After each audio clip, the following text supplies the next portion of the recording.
Tarihin en büyük imparatorluklarından birisi olan Birleşik Krallık, haritada öyle gösterilmese de aslında Avrupa'nın en küçük ülkelerinden birisi. 242.495 kilometrekarelik yüzölçümüyle Fransa, Almanya ve İspanya gibi birçok ülkeden daha küçük. Bu yüzölçümleri bazı durumlara göre değişebilir. Çünkü İngiltere, Birleşik Krallık ve Britanya coğrafi olarak farklı anlamları taşıyor. Mesela 242.495 kilometrekarelik yüzölçümü Birleşik Krallık'ın ölçülerini ifade etse de Birleşik Krallık aslında tek bir ülkeden oluşmuyor.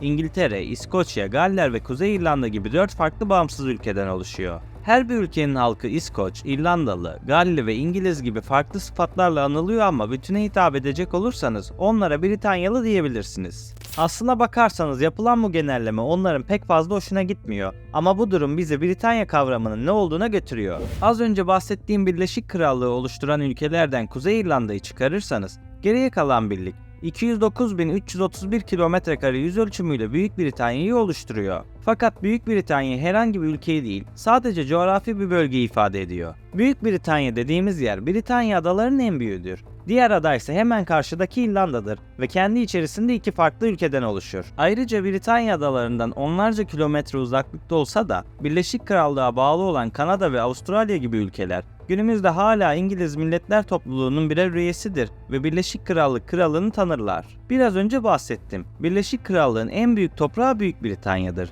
Ancak adanın kuzeyinde bulunan İskoçya bağımsız olmayı istiyor. Eğer bu durum gerçekleşecek olursa yaklaşık 243.000 kilometrekare olan Birleşik Krallık alanı 78.000 kilometrekare kaybedebilir ve bugünkünden çok daha küçük olabilir. Bu arada videoyu beğenmeyi ve 100.000 yolunda kanala abone olmayı unutmayın. Ayrıca önümüzdeki hafta Sırbistan ve Bosna Hersek gezilerim olacak.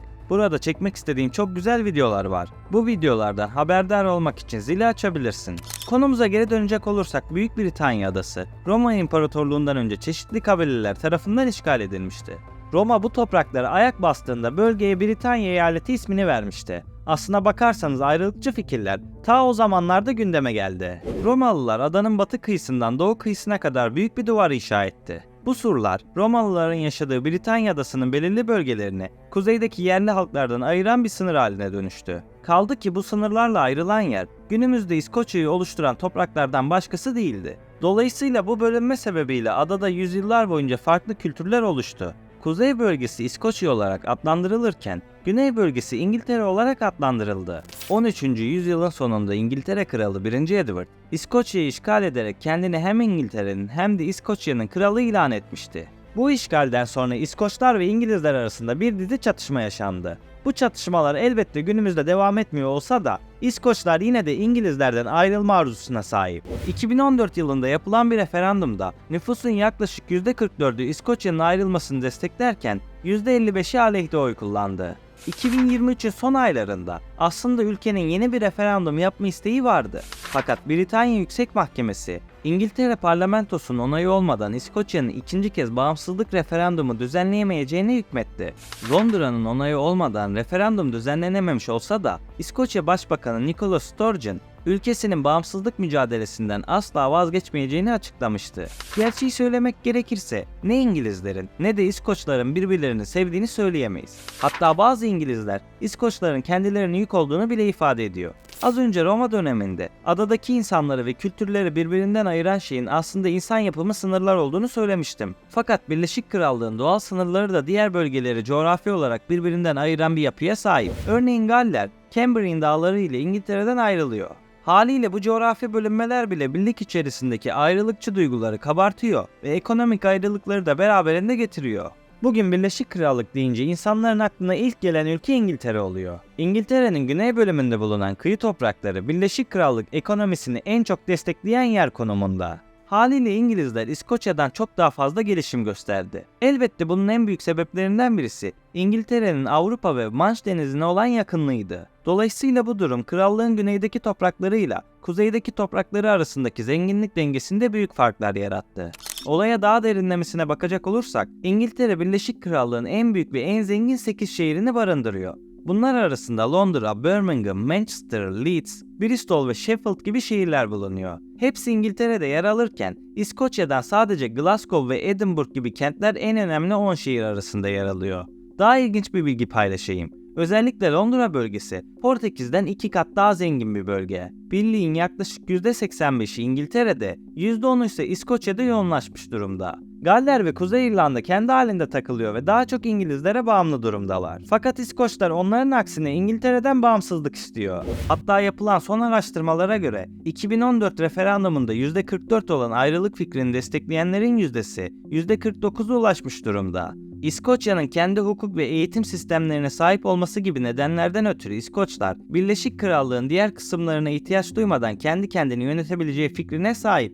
Tam da bu noktada iki ulus arasındaki farklılıklardan bahsetmek istiyorum. Bildiğiniz üzere 2020 yılında Birleşik Krallık Avrupa Birliği'nden ayrılmıştı.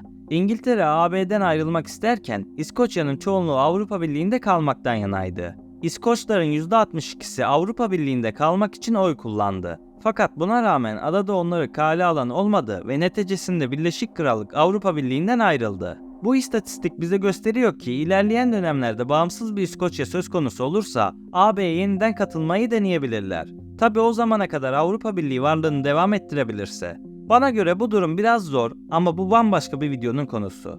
Sonuç olarak ülke bir şekilde Avrupa Birliği'ne dahil olursa daha iyi yaşam kalitesi arayışında olan insanlar İskoçya'ya göç edebilir. Bu durumun bir benzeri İrlanda'da yaşanmıştı. 2022 yılında 120 bin kişiden fazla insan İrlanda'ya taşındı ve bu sayı her yıl artıyor. İrlanda'ya göç edenlerin çoğunluğu Litvanya, Romanya ve Letonya gibi ülkelerden geliyor. Bu durumun bir benzeri neden İskoçya içinde yaşanmasın ki? Öte yandan İskoçya eğer Birleşik Krallık'tan ayrılırsa G7 gibi çok önemli gruplara da erişim hakkını kaybedecek. Bildiğiniz üzere G7 dünyadaki toplam zenginliğin neredeyse yarısını, yani 42 trilyon doları temsil eden dünyada en büyük öneme sahip 7 ülke grubunu oluşturur. Eğer bu ayrılık yaşanırsa İskoçlar ayrıca NATO gibi askeri ittifaklardaki yerini de kaybedebilir. Bu ittifak Avrupa'nın çoğu ülkesini kapsıyor ve herhangi bir üyesi saldırıya uğrarsa diğer tüm üyelerin onu savunması gerekiyor. İskoçya'nın askeri gücüne bakacak olursak oldukça yetersiz bir orduya sahip olduklarını söyleyebilirim.